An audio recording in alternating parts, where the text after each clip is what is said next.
2021학년도 동계방학기간 도서관 비교과 프로그램 책으로 보는 세상 폭락의 역사 2부 시작하도록 하겠습니다.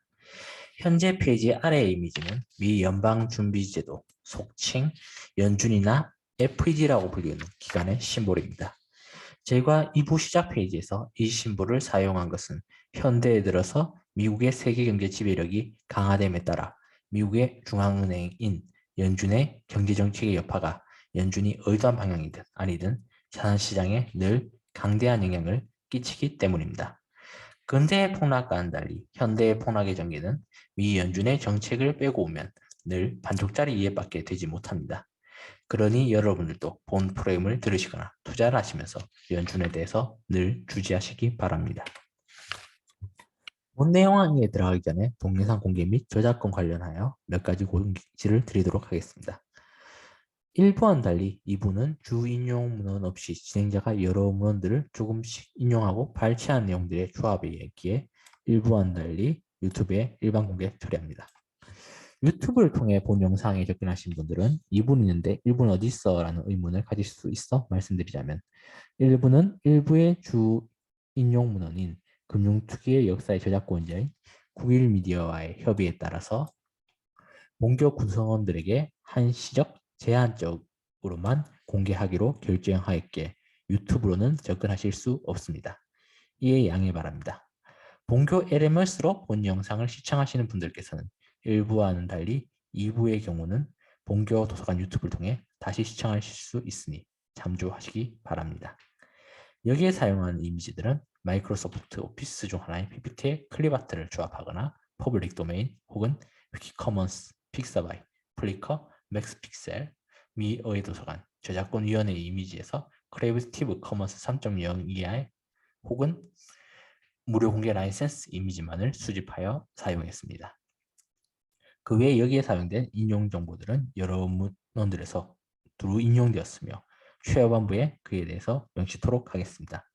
혹여 저작권에 이의가 있으실 경우 054-420-4029로 연락 주시면 즉시 비공개 조치토록 하겠습니다.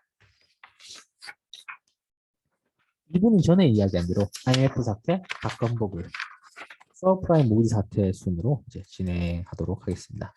특히 이분은 한국과 영향이 많은 내용인데 아시안 외환위기 사태, 송칭 IMF 사태는 한국이 직접적으로 당했던 경제 위기였으며 한국은 여전히 이 사건의 후유증을 극복하지 못하고 있습니다.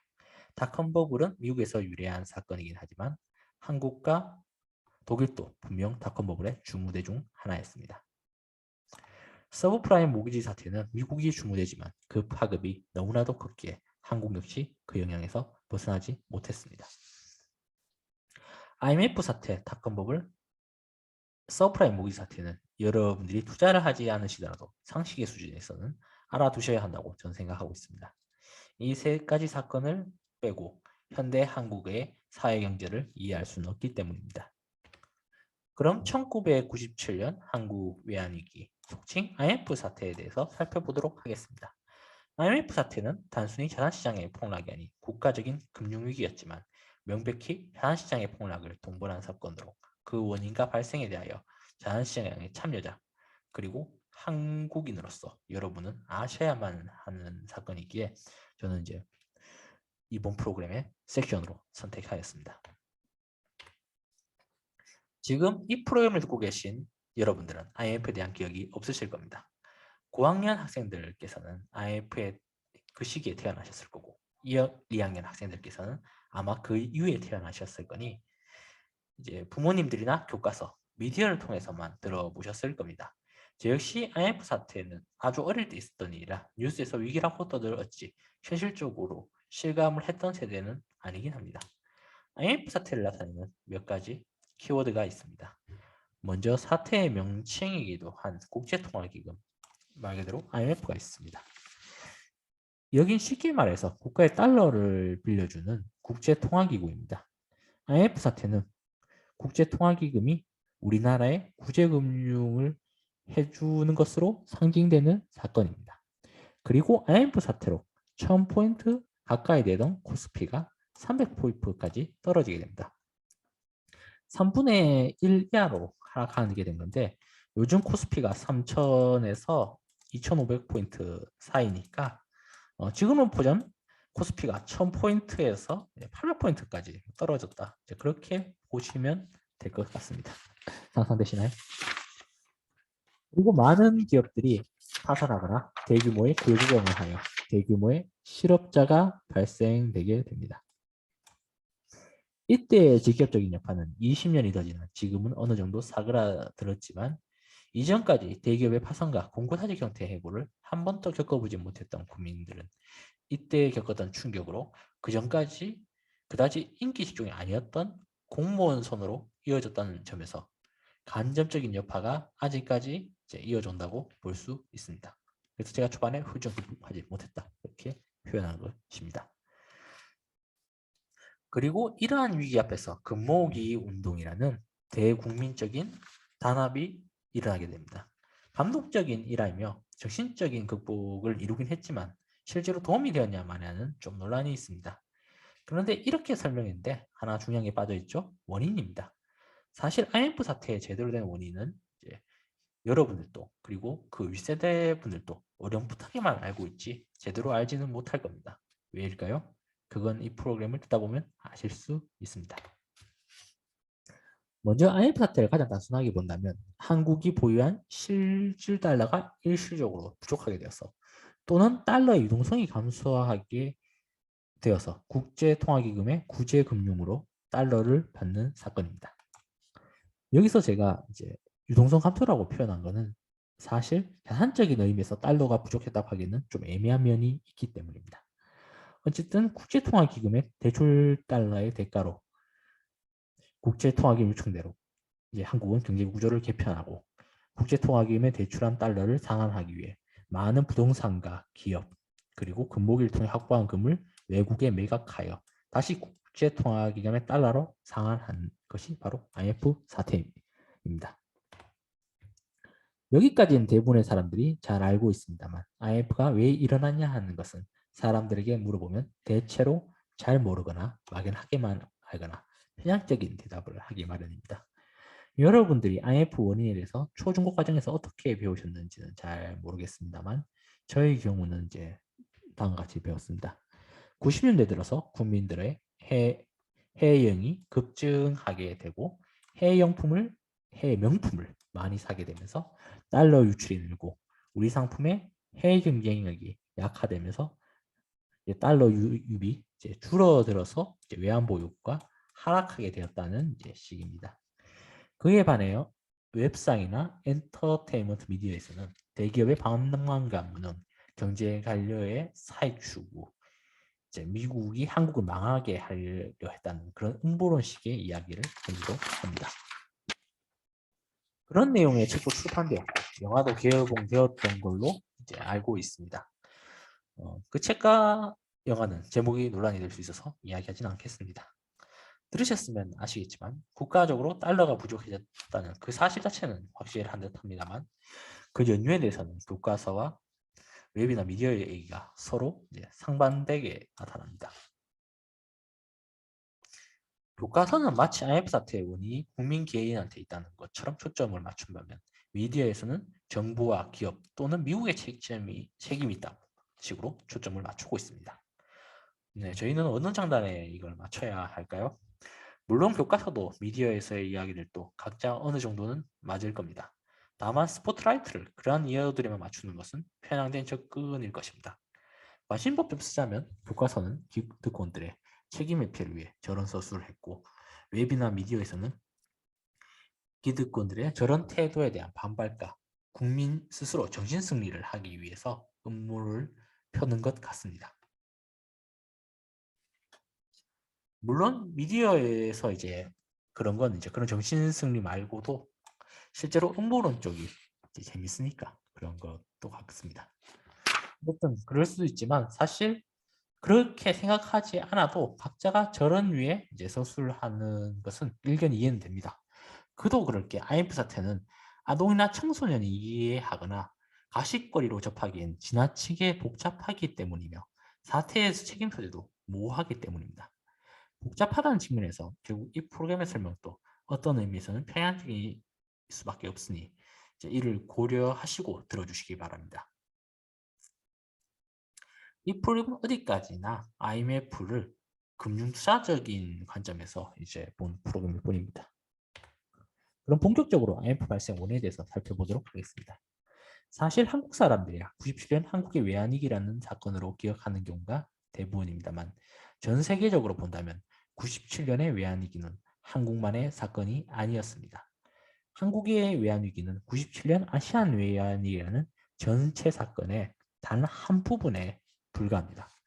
그렇기에 한국의 외환위기를 제대로 이해하기 위해서는 97년 아시안 외환위기에 대해서 먼저 아셔야만 합니다. 97년 아시안 위기는 이제 태국에서 시작돼서 이제 필리핀, 말레이시아, 싱가포르, 인도네시아를 거쳐서 한국 그리고 결국에는 러시아까지 이제 포함되는 전 세계적인 규모의 경제 위기였습니다. 이 사태를 촉발시킨 배경은 일본의 버블 경제의 붕괴가 있습니다. 일본 금융 자산 시장이 붕괴됨에 따라 미국 금융계 투자자본들이 일본을 이탈하여 자본시장 개방 바람이 불고 있던 근처에 태국, 싱가포르 등의 동남아시아나 아니면 한국으로 이제 가버리게 됩니다. 그렇게 해서 이제 각국의 자산 금융시장에 버블을 끼게 만듭니다. 물론 이런 자산 금융시장의 버블은 한국 경제 발전에 많은 도움이 되었기 그 자체로 나쁘다고 할 수는 없습니다. 그리고 이제 보다 더 직접적인 이유는 중국의 의도적인 위안화 절하가 있습니다. 조금 이따가 환율제에 대해 설명하겠지만 고종환율제였던 중국은 수출에 있어 이득을 얻기 위해 94년도에 1달러당 5위안에서 8.8위안으로 위안화를 절하시키게 됩니다. 이를 통해 당시 경공업 위주의 산업이었던 중국의 경쟁 국가인 태국 등의 동남아 국가들은 이제 무역 적자를 맞이하게 됩니다. 이 때문에 당시 일본 시장에 이탈하여 동아시아 자본시장에 투자하고 있던 미국의 금융계 투자자본들은 동남아의 이제 경제 성장이 꺾였다고 생각해서 이제 자본을 이제 철수하게 됩니다. 이걸 의도적이거나 나쁜 행동으로 보아서는 안 됩니다. 성장 잠재력이 큰 이머징 마켓에 투자하여 이머징 마켓의 성장 잠재력이 하락하게 될 때 투자 자본을 철수하는 것은 투자의 기본입니다. 헤지 펀드들은 고객의 자산을 늘려주고 지켜주는 것이 자신들의 역할이었기에 수익성이 큰 시장에 투자해서 수익성이 낮아지거나 하락하는 시장에서 이탈하는 것은 매우 당연한 행동입니다. 여러분들도 ETF 등으로 이머징 마켓에 투자에 참여하실 수 있을 텐데 그렇게 될 때 싸거나 상승할 때 사서 비싸지거나 하락할 때 당연히 여러분도 파시게 될 겁니다. 그런 행동과 이런 헤지 펀드들의 행동은 이제 전혀 다를 바가 없습니다. 이러한 여파로 가장 첫 번째로 위기를 겪게 된 것은 태국이었습니다. 투입되었던 미국을 위한 외국 자본이 빠져나가게 되자 바터 환율이 절하되게 되고 태국은 IMF로부터 구제금융을 신청하게 되어 한국보다 4개월 빠른 1997년 8월에 IMF 관리체제에 들어가게 됩니다. 그 후에 이러한 태국의 외환위기는 필리핀, 싱가포르, 인도네시아를 거쳐서 동남아 각국으로 번져나가게 되고 각국의 중앙은행들의 환율 방어를 포기하고 환율이 대폭 절하되어 자유반동 환율제로 전환되게 됩니다. 이러한 동남아의 외환위기의 여파는 한국으로 미치게 됩니다. 본 프로그램에서는 97년 한국의 외환위기에 대해서만 상세히 알아보도록 할 것입니다. 그런데 다음 장으로 넘어가기 전에 하나 언급할 게 있습니다. 어차피 이 프로그램에서 한국의 외환위기만 설명할 것이고 한국의 외환위기를 설명한 대부분의 다른 책이나 영상들에서도 한국의 외환위기를 끝으로 더 언급하지 않아서 잘 모르시는 분들이 많은 사실인데 사실 97년 아시안 외환위기는 한국의 IMF 관리체제 이후로도 더 이어집니다. 이게 한국 외환위기 이후에 전개돼서 간단하게 설명드리자면 다른 동남아 국가들과 한국의 외환위기가 어느 정도 안정화되었던 98년 이후에 인도네시아가 아시안 외환위기의 중심지가 되게 되고 최악의 사태를 맞이하게 됩니다. 루피아 같이 폭락으로 생필품 물가 폭등을 겪게 되고 이것이 극심해지자 결국 인도네시아에서는 폭동과 소요 사태까지 일어나게 돼서 정권마저 퇴진하게 됩니다. 아시안 외환위기의 최후의 무대는 러시아로 이전되게 됩니다. 러시아는 결국 외환위기 극복과 구제에 실패해서 모라토리움을 선언하게 됩니다. 한국이 IMF 사태에 겪었을 최악의 시나리오죠. 이를 통해 수출입을 할 수 없게 된 러시아에서는 생필품 가격이 8배 이상 뛰어오르는 초인플레이션을 겪게 되고 그 후유증이 아직까지 이어져 오고 있습니다. 끝으로 97년 아시안 외환위기의 여파는 아시아 지역의 수입 감축과 러시아 모라토리움을 통해 전 세계로 파급되어 남미 지역의 경상수지 악화와 러시아에 대한 많은 채권을 가지고 있었던 서방 국가들의 손해로까지 이어지게 됩니다. 본격적으로 한국 외환위기에 대해서 알아보기 전에 꼭 알고 지나가셔야 하는 것이 바로 환율제입니다. 앞서도 언급했던 고정환율제, 변동환율제와 같은 환율제에 대해서 아셔야만이 한국의 외환위기에 대해서 제대로 이해하실 수 있습니다. 환율제라는 것은 말 그대로 자국의 화폐와 외국의 화폐 사이의 교환 비율을 조정하는 제도입니다. 이러한 환율제는 크게 두 가지 종류가 있습니다. 바로 고정환율제와 변동환율제입니다. 고정환율제는 외환위기 전까지 한국과 동남아 국가들이 시행하던 환율제로서 정부가 자국 통화의 환율을 일정한 가격대로 유지하기 위해 중앙은행이 외환시장에 개입하는 형태입니다. 주로 달러 대비 가격을 고정시키게 되는데 이를 위해 중앙은행이 자국 통화를 회수하거나 보유한 달러를 시장에 푸는 방법들을 사용하게 됩니다. 대체로 수출을 중시하는 개발도상국이 선호한 방법으로 장점으로는 먼저 환율이 고정되어 있을 만큼 수출입 기업 입장에서는 가격 결정과 영업이익률 산정이 환율의 영향을 덜 받게 되어서 일이 간편해집니다. 둘째로는 외국 투자자 입장에서 환율 걱정 없이 투자를 할 수 있으니 투자의 리스크가 감소하게 됩니다. 해외 주식 하시는 분들이라면 다들 공감할 이야기일 텐데 변동환율제에서는 주가는 올랐는데 달러 가격이 내려서 되려 손해를 보거나 생각보다 돈이 안 되는 일을 겪을 수 있습니다. 고정환율제에서는 이러한 리스크가 없어지는 것입니다. 셋째로 국가가 환율을 정할 수 있을 만큼 자국 화폐의 가치를 낮게 유지시켜 수출에서 경쟁력을 확보할 수 있게 됩니다. 가격 경쟁력이 꼭 산업 경쟁력으로 이어지는 경공업 분야에서는 자국 통화가 낮게 유지되는 것이 유리할 수밖에 없기 때문에 개발도상국에서는 고정환율제를 유지하는 것을 선호하게 됩니다.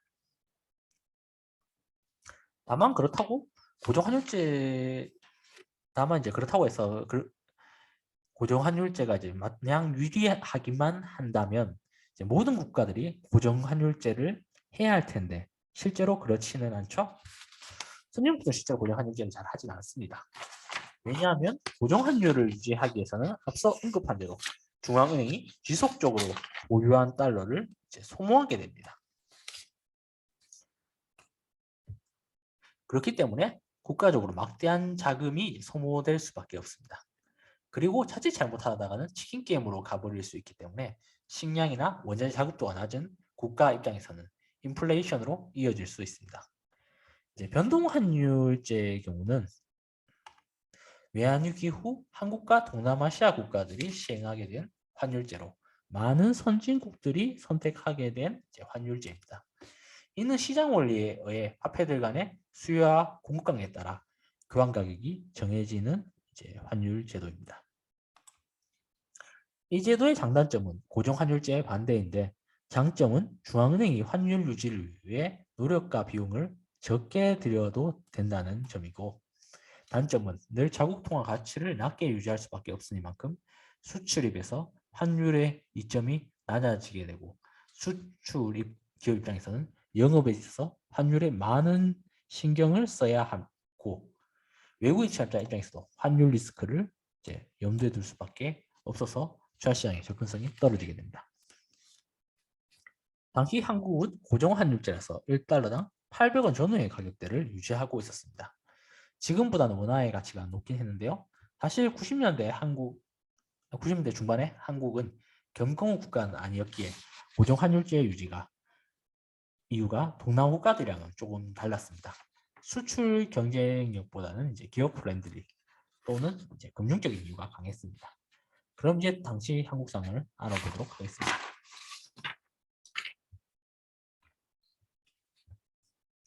IMF 사태는 본질적으로 금융위기이며 그렇기 때문에 IMF 사태 직후 한국의 금융계의 상황을 알아볼 필요가 있습니다. IMF 사태에서 가장 직접적이고 큰 영향을 미쳤던 것은 종합금융회사, 속칭 종금사라고 불리는 형태의 금융회사들입니다. 종금사는 기업에 대한 종합적인 금융 지원을 원활하기 위하여 자본시장과 금융투자업에 관한 법률에 따라 설립된 회사로서 단기 금융 업무, 국제 금융 업무, 설비자금의 투융자 업무, 증권의 인수매출, 모집 또는 매출의 주선 등의 업무를 수행하는 회사로 쉽게 말해 기업의 전문 대출 투자, 금융 지원 회사로 보시면 좋을 듯합니다. 우리가 익히 아는 대기업 금융그룹들은 다 종금사를 하나씩 운영하고 있었으며 대기업들은 이런 종금사들을 통해 자신들의 주력 제조업종들에 필요한 자금을 확보하게 됩니다. 90년대 중반 당시 이런 이유로 30개여 개의 종사들이 있었습니다만 IMF 사태를 겪으면서 거의 다 망하고 현재는 우리종합금융 한 곳만 살아남았으며 신한은행과 하나은행이 조금사의 부분적인 업무를 현재 수행하고 있는 것으로 알고 있습니다. 여기서 정금사의 업무를 하나하나 이야기하는 것은 지금에서는 큰 의미도 없고 저 역시 그럴 능력이 되진 않습니다. 여기서는 문제가 됐던 국제금융과 관련된 이야기만 하도록 하겠습니다.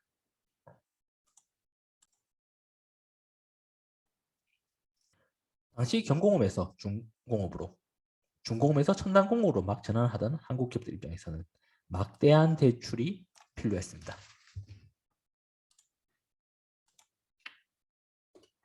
그 시기, 그러니까 90년대 기업 초반에는, 정확히는 94년 이전에는 미국의 기준금리는 이제 3% 전후였던 데 반해서 한국의 기준금리는 12에서 15% 정도였습니다. 기업 입장에서 대출을 받는다면 국내 은행에서 대출을 받는 것보다는 미국 은행에서 대출을 받는 것이 이제 유리할 겁니다. 어느 정도 수수료를 낸다고 하더라도요. 한 가지 걸리는 게 환율 변동에 따른 리스크일 텐데 이것도 고정 환율제라서 그다지 문제는 되지 않았습니다. 당연히 기업 입장에서는 국내 은행의 대출을 받기보다는 미국 은행의 대출을 받고 싶을 텐데 미국 은행이 직접 대출을 하는 것은 불가능했고 대체로 중개 및 보증을 해주는 금융사를 거쳐야 했습니다. 그리고 이런 일을 하는 것이 바로 종금사였습니다. 이런 종금사들도 당시는 30개로서 경쟁적으로 영업이익을 내야 하던 상황이었기에 대체로 미국은행에서 단기로 대출을 하고 국내 기업에는 장기로 대출을 해주면서 금리상 이익을 확보하게 됩니다. 아시다시피 금리상 이익은 단기 대출에 비해서 장기 대출이 훨씬 이제 금리가 비쌉니다. 그래서 이제 이런 식으로 이제 차익을 얻으려고 종금사들은 이제 시도를 하게 됩니다. 그리고 종금사들은 일본 은행들의 돈을 대출받아서 성장세에 있던 동남아의 단기 금융 회사들의 이제 대출을 이제 해주게 됩니다. 또 고수익을 노리고 동남아의 부실 채권에 투자를 하는 등의 사업도 하게 됩니다. 하지만 해외은행에 단기 대출받은 돈을 국내 기업에 장기로 투자하는 사업과 동남아에 대한 대출과 투자를 하는 사업은 후일 치명적인 문제로 다가오게 됩니다. 또한 당시 정부는 OECD 가입과 이른 GDP 1만 달러 진입을 유지를 위해서 원화 가치를 상승시킬 필요가 있었습니다. 이는 당연히 시중에 원화가 적어지고 달러가 많아져야 가능한 것인데 이를 위해 정부는 한국은행에서 보유하고 있던 다량의 달러를 시장에 풀어버리게 됩니다. 덕분에 한국은 OECD 가입과 GDP 1만 달러에 성공적으로 안착하게 되었지만 정부 스스로 보유 외환을 감소시킴으로써 외환이익에 대한 대처 능력을 스스로 약화시킬 수밖에 없었습니다. 결국 IMF 직전 한국은행의 외환 보유고는 50억 달러, 그러니까 원화로 치면 5조 가량밖에 되지 않았습니다. 이제 대기업의 외환 보유랑 거의 좀 비슷한 수준이나 좀 더 높은 수준 같은데 큰 돈이긴 하지만 국가의 외환 보유액을 보기에는 너무나도 초라한 액수였습니다. 물론 그렇다고 해도 재경 분야 행시 패스한 재무 관료들과 공사 중에 원탑으로까지 불리는 한국은행 직원들이 바보는 아니고 어쨌든 감당될 수준까지만 달러를 시장에 풀었을 겁니다. 하지만 그 똑똑하신 분들도 예측하지 못한 돌발 상황이 발생하게 됩니다. 바로 미연준, 제가 앞서 이야기했던 2부 시작부터 얘기했던 그 미연준의 금리 인상이었습니다. 당시 한국의 고정환율제하에서 원화절상은 미국의 저금리를 통한 원화절하가 핵심이었습니다. 또한 저금리 하에서 시중의 달러 유통이 충분해야 후에 문제가 생겨도 달러 확보가 원활하게 이루어집니다. 그렇지만 고금리 하에서 사람들은 예금 수익이 좋기 때문에 자산시장에 투자를 하기보다는 은행에 돈을 예금해버리게 됩니다. 그렇게 되면 시중의 통화 유통이 줄어들게 됩니다. 당연히 달러가 귀해지니 환율상 달러의 가격도 이제 오르게 되고 이제 달러를 확보하는 것 역시 어렵게 됩니다. 한국의 원화 절상 방법의 전제가 깨진 것입니다. 당시 지나치게 달러를 많이 소모했던 한국은행 입장에서 위기가 감지된 시점에서 달러를 확보하기에는 지나치게 많은 비용이 소모되었고 이제 그런 비용을 소모하더라도 달러를 확보하는 것 역시 쉽지 않게 되었습니다. 결국 IMF의 권고를 가장한 강요에 따라서 1997년 12월 16일 변동환율제를 변화한 지 단 일주일인 1997년 12월 23일 원달러당 환율은 800원에서 2,300원까지 지속되게 됩니다. 즉 시장에 원하는 많아지고 달러는 부족해졌다는 얘기죠. IMF 사태 배경에 대해서는 여기까지 보도록 하고 이제 본격적인 IMF 전개에 대해서 알아보도록 하겠습니다. 먼저 앞서 이야기한 대로 중국이 위안화를 절하시키면서 동남아 무역 수지가 악화되기 시작합니다. 동남아 기업들의 자국 금융기관에 대한 대출 상환 능력 역시 이 여파로 떨어지게 됩니다. 엎친 데 덮친 격이라고 할지 당연한 전개라고 해야 할지 이렇게 되다 보니 동남아 금융과 자산시장에 적지 않은 비중을 차지했던 미국 헤지 펀드들이 투자 자금을 이제 회수하기 시작하면서 동남아는 외환 부족을 겪게 되고 기업들의 대출 상환 능력 하락, 외환 부족으로 금융기관들이 심각한 유동성 부족에 직면하게 됩니다. 그리고 이러한 동남아 금융기관의 위기는 한국 종금사의 위기로 이어지게 됩니다. 앞장에서 보신 바와 같이 한국의 종금사들은 일본 은행들로부터 단기로 대출받아 동남아 단기 금융회사들이 대출해주는 것을 통해 이득을 보고 있었습니다.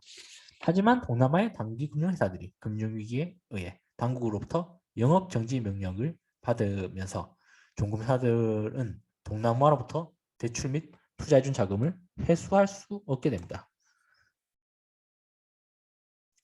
또한 앞서 언급한 바와 같이 종금사들에서는 동남아 저신용 이제 고수익 정크본드, 즉 부실 채권에 대해 투자하고 있었는데 당연하지만 이런 부실 채권은 금융 위기 상황에서는 부도가 날 수밖에 없습니다. 이게 종금사들의 순수 자산에서 나온 돈이었다면 물론 그것도 심각한 문제가 됐겠지만 이 돈은 이제 사실은 지금 이미지에서는 미국으로 되어 있는데 실제로는 이제 일본에서 빌린 돈이었죠. 일본에서 빌린 돈이었기에 치명적인 문제로 이어지게 됩니다. 종금사가 일본에서 빌린 돈을 이제 갚을 수 없게 된 거죠. 그것도 이제 일본의 장기 대출로 빌린 것다면 어떻게든 돌려막기를 하거나 시간을 벌어서 활로를 마련해 볼 수 있었겠는데 이제 설상가상으로 단기로 대출했던 겁니다. 이제 당장 돈을 갚을 수 없게 된 거죠. 그리고 돈을 갚을 수 없다면 종사는 파산을 하게 됩니다. 또 하나 종금사의 유동성에 심각한 문제를 일으킨 것은 국내 기업들이었습니다. 한보 사태로 대표되는 대출과 회사채 발부 등의 빚을 통한 방만한 투자와 낮은 수입성으로 인한 기업들의 부도. 그러니까 한보 그룹을 이제 여러분들은 잘 모르시고 물론 저도 잘 모릅니다만 이제 97년 당시 아니죠 한보그룹 같은 거 이제 95년 당시겠네요. 95년 당시 재계서열 14위였습니다. 그래서 지금 웬만한 대기업 수준, 웬만한 여러분 다 아신 대기업 수준의 기업이었기 때문에 아마 여러분들의 부모님들께서는 이제 한보그룹을 잘 아시리라 생각합니다. 어쨌든 이런 기업들로 인해 종금사들은 국내 기업들에 대출해준 돈을 회수할 수 없게 됩니다.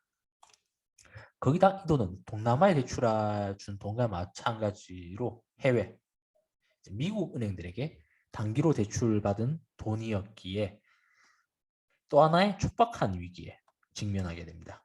설상가상 이러한 기업들이 자본 조달을 위해 발행한 회사채 지급 보증을 종금사에 주면서 종금사의 채무 부담은 훨씬 더 가중되게 됩니다. 당시에는 대기업이라고 하더라도 대부분 회사채를 발행할 때 은행, 증권사, 종금사 등의 지급 보증을 받게 되어 있습니다. 근데 이러한 지급 보증을 해준 회사채를 발부한 기업이 파산하게 되면 시장에서 발부된 회사채의 채무를 그러한 금융기관들이 가져가게 됩니다.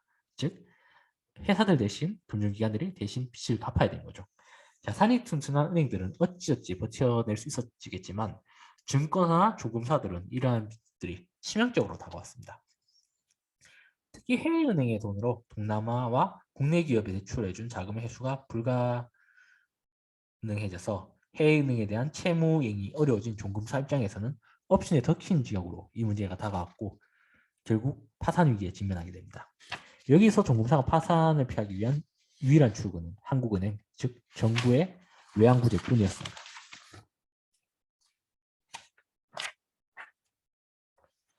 물론 당시 위기에 처했던 것은 종금사뿐만은 아니었습니다. 종금사 마찬가지로 기업에 대출한 자금 회수가 되지 않아 위기를 겪고 있었던 은행, 그리고 무리한 투자로 자본난에 시달리게 된 기업들 역시 위기에 처한 금융기관들에 의해 대출 연장이 허락되지 않게 됨으로써 파산의 위기에 직면하게 됩니다. 엔화지급이나 이러한 신용정책 위기를 해결해 줄 수 있는 최후의 보루는 이제 중앙은행뿐입니다. 문제는 당시 중앙은행도 앞서 이야기했다시피 원화 가치 절상을 위해 달러를 시장에 풀어버린 바람에 보유 달러가 별로 없던 상황이라 금융기관의 파산을 해결하기 위해서는 자체 보유 달러만으로는 이제 어려웠던 상황이었습니다. 그래서 처음에는 한국 정부에서 기업 지원을 위해 단기 부채를 끌어오게 됩니다. 이게 정확히 어떤 형태로 단기 부채를 끌어오가는지는 이제 기록을 제대로 확인하지 못했기 때문에 이제 말씀드릴 수 없지만 단기 국채를 시장에 발행하는 형태일 수도 있고 세계 유수의 금융사, 그냥 골드만삭스 같은 곳들과 접촉하여 자금을 확보한 것일 수도 있습니다. 하지만 당시 상황에서 밑빠진 독이 물붓기가 되자 되려 한국 정부마저 채무자 신세가 되어버립니다. 거기다가 단기 부채였죠. 얘기하다시피. 빠르게 상황하지 못하면 한국 정부가 채무 불이행에 따라 모라토리움을 선언해야 될 위기에 처하게 됩니다. 결국 한국 정부는 당장의 단기 부채 상환과 국내 신용경색, 기업 구제를 위해 미국과 일본에 외환을 요청하게 됩니다. 하지만 일본 역시 동남아에 대출과 투자를 했다가 야마이치 증권이 파산하는 등 한국과 비슷한 위기를 겪고 있었던 상황이라 일본은 도저히 한국을 도울 여력이 없었고 미국은 당시 소고기 수출을 하려나요 한국과 통상 분쟁을 겪으며 감정 싸움을 하고 있던 상황이라 한국을 손봐주기 위해 일부러 지원을 거절하게 됩니다. 결국 한국으로서는 정말 모라토리움 지원 직전 상황에 몰리게 됩니다. 만약 식량 자금률과 에너지 자금률이 낮은 한국이 모라토리움을 선하게 될 경우 하이퍼 인플레이션은 물론이거와 조선시대에 준하는 경제 상황, 대규모 아사까지도 가능했습니다. 모라토리움을 피하기 위해 한국 입장에서 유일하게 기대할 수 있는 곳은 당시로서는 이제 국제통화기금, 즉 IMF의 구제금융뿐이었습니다.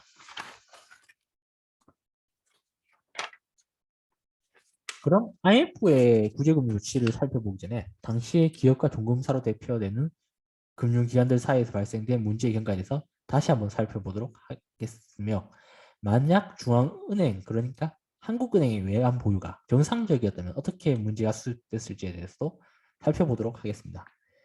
지금 이렇게 다시 한번 반복하고 가상 시나리오를 그려보는 것은 첫째로 신용형색 문제가 결코 한 번에 이해하기 쉬운 게 아니기 때문이며 둘째로는 IMF 구제금융을 제대로 이해하기 위해서는 정상 상황에 대해서도 한번 알아봐야 되기 때문입니다. 당시 상황을 요약해보면 이렇습니다. 종금사에서 한국과 미국이나 일본의 금리 차를 이용해 미국과 일본에서 돈을 대출해서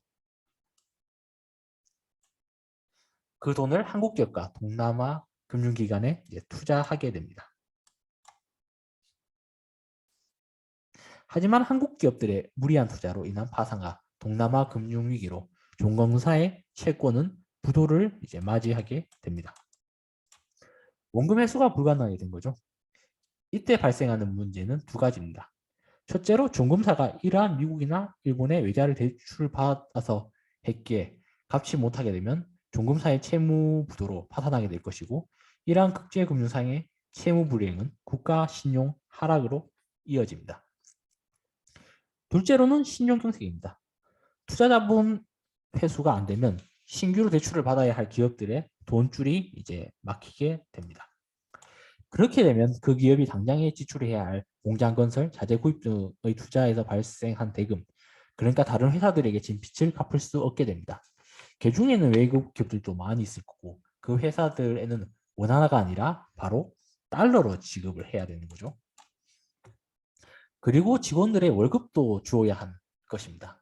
그런데 당시 한국 기업들은 자기 자본 없이 금융기관에 대한 대출로 이런 것들을 처리하고 있었던 상황이었기 때문에 당장 대출을 받지 못하면 빚쟁이가 되어서 파산을 면치 못하는 상황이었습니다. 여기까지가 지금까지 보신 상황이었습니다. 계속 종금사 쪽 이야기만 드렸는데, 국내 기업 파산으로 인한 신용경색 문제는 당시 일반 은행들도 겪고 있던 문제였기에 종금사만의 문제라는 건 좀 비하긴 합니다. 다만 종금사는 대량의 외채를 지고 있었기에 이제 일반 은행보다 좀 더 심각했었겠죠. 여기서 정상적인 상황이라면 중앙은행이 자신들이 보유한 대량의 달러를 종금사들에게 페널티나 경영상의 개입 등을 조건으로 저리로 단기간 빌려주게 됩니다. 이렇게 하면 신용경색이 해결되어 파산 위기에 처한 기업들은 종금사에게 대출을 받아 위기를 이제 면할 수 있게 되고, 종금사 역시 급한 대로 외국 금융기관들에게 진 채무를 갚거나 현금을 담보로 채무를 연장시킬 수 있었을 겁니다. 참고로 중앙은행이 기업에 직접 대출을 해주는 건 이제 불가능합니다. 대개 정책적으로 정부가 기업의 채무 문제를 해결해 줄 때도 한국은행을 통해 직접 대출해 주는 것이 아니라 한국은행이 1금융에 대출을 해서 1금융이 다시 기업에 대출을 해주는 식으로 해결하게 되어 있습니다. 이것이 정상적인 금융 시스템입니다.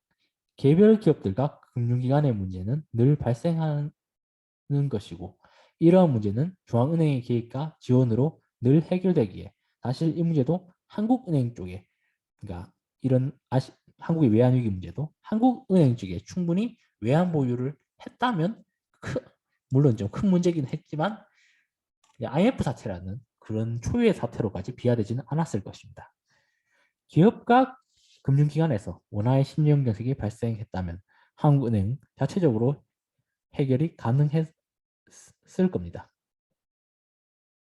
문제는 이게 원화 경색도 있었지만 달러 경색의 비중이 컸다는 것입니다.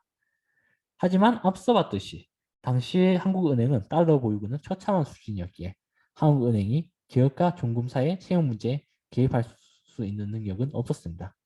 이것이 IMF 사태를 불러일으키는 가장 직접적인 원인이라고 일단 저는 생각합니다. 어쨌든 당시 한국으로서는 외환을 확보하기 위해서는 IMF의 구제금융밖에 방법이 없었습니다. 이에 한국은행과 재무부는 IMF의 구제금융 요청을 하게 됩니다. 하지만 구제금융, 그러니까 긴급수혈 자금은 무제한의 외환을 대출받을 수 있지만 IMF 공고조치안을 이행해야 합니다. 이행하지 않을 시에는 대출 공급이 이제 중지되게 됩니다. 당시 IMF가 요구한 공고조치는 첫 번째로 고정환율제를 변동환율제로 바꾸는 것이었습니다. 이것에 대해서는 제가 앞서 설명한 바가 있으니 추가적인 설명을 하지 않아도 될 것 같습니다. 둘째로는 금융산업 구조조정, 즉 무분별한 외환 투자와 돈놀이를 하던 종금사들을 대부분 정리하는 것입니다. 셋째로는 금융시장 개방, 즉 외국계 금융회사의 한국지사 설립을 요구했습니다. 이렇게 해서 생긴 게 시티은행, 모건 스탠리, 도이치, JP 모건 등입니다. 넷째로는 기존에 명문화되지 않았던 비정규직이나 파견직의 도입이었습니다.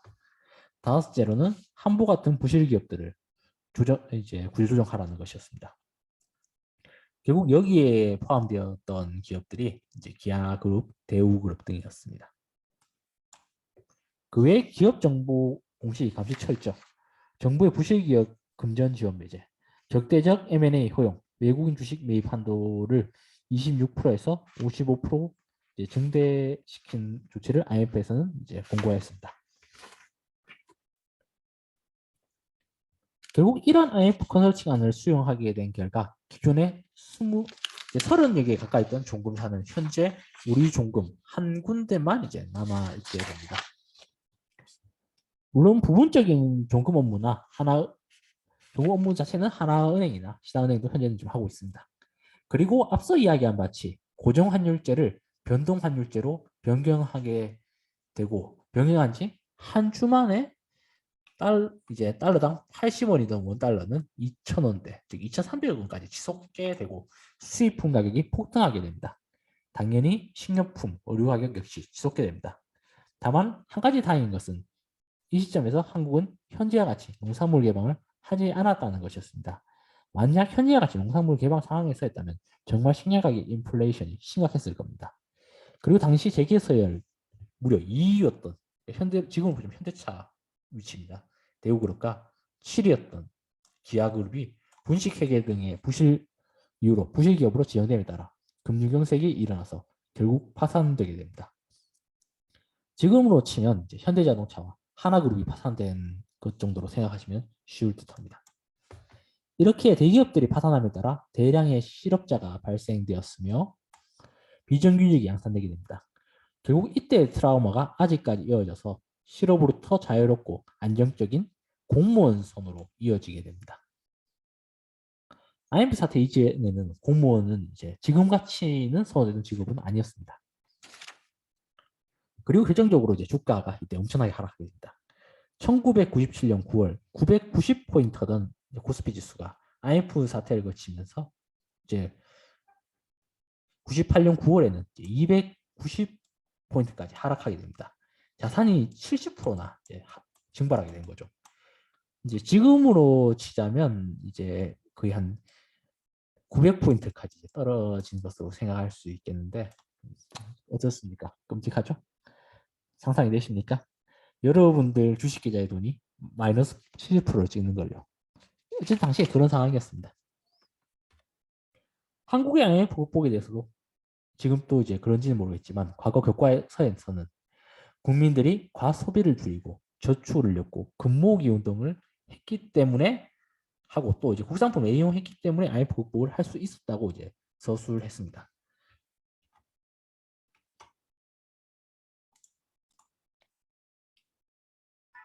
분명 도움이 됐을 겁니다. 저축을 늘리면 은행에서 기업에 대출할 수 있는 능력이 상승하게 되고 원화의 가치가 낮았던 당시에도 금은 그래도 국제 기준으로는 일정 가치를 지닌 실물 자산이었기에 외환 확보에 분명히 어느 정도까지는 이제 도움이 되었을 겁니다.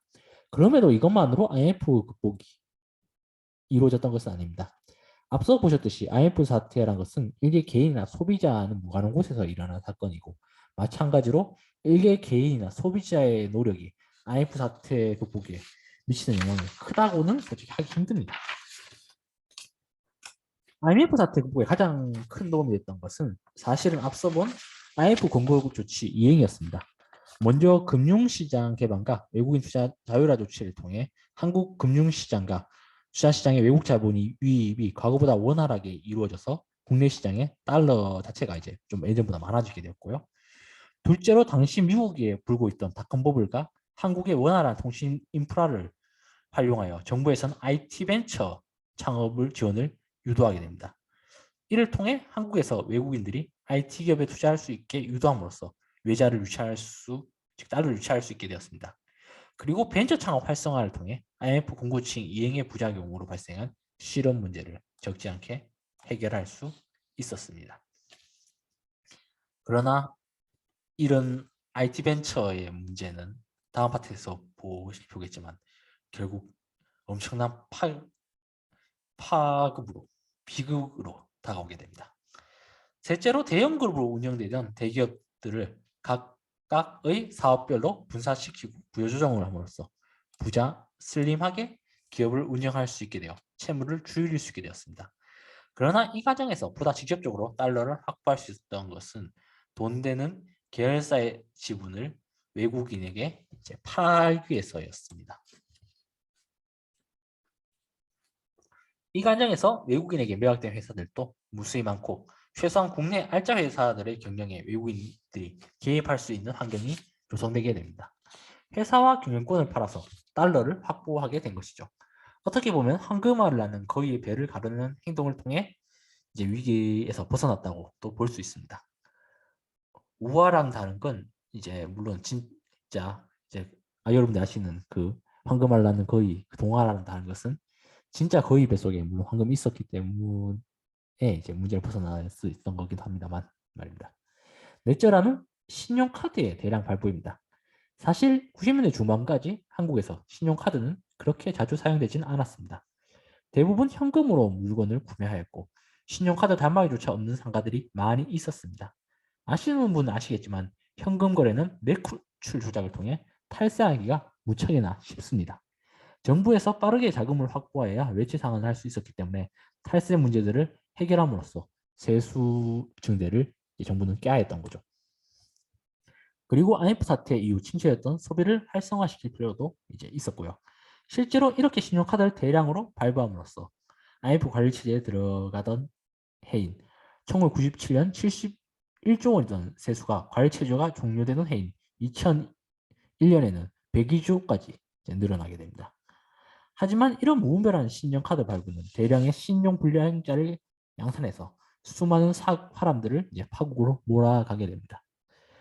교과서의 극복 이유도 분명 IMF 사태에 어느 정도는 이제 영향을 미쳤을 것으로 생각합니다만 제가 말한 이유 중 어느 쪽이 물론 제가 말한 이유도 이제 분명 영향을 미쳤죠.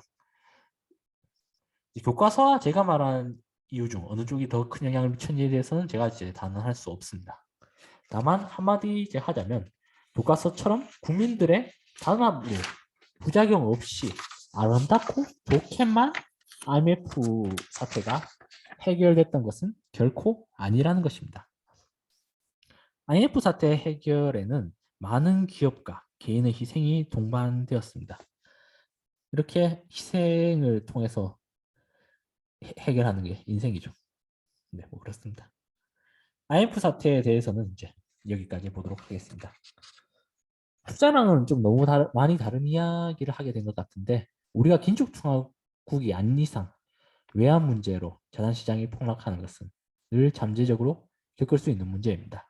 그러니 적어도 여러분은 현재 한국의 외환 상황을 해석할 수 있어야 투자에서 유리한 고지를 확보할 수 있습니다. 외환 상황이 나쁘다는 것을 일찍 감지하면 빠르게 여러분들의 주식을 처분하고 자금으로 달러나 금 그리고 코모디티에 투자하여 외환위기 발생 후에 운용함으로써 많은 차익을 실어 거둘 수 있을 테니까요. 네. 책으로 보는 세상 이제 폭락의 역사 2부 첫 번째 영상은 이제 여기까지 보도록 하겠습니다. 그럼 다음 영상에서 뵙겠습니다. 네, 이제 2부 첫 번째 영상 들어주셔서 네, 감사합니다.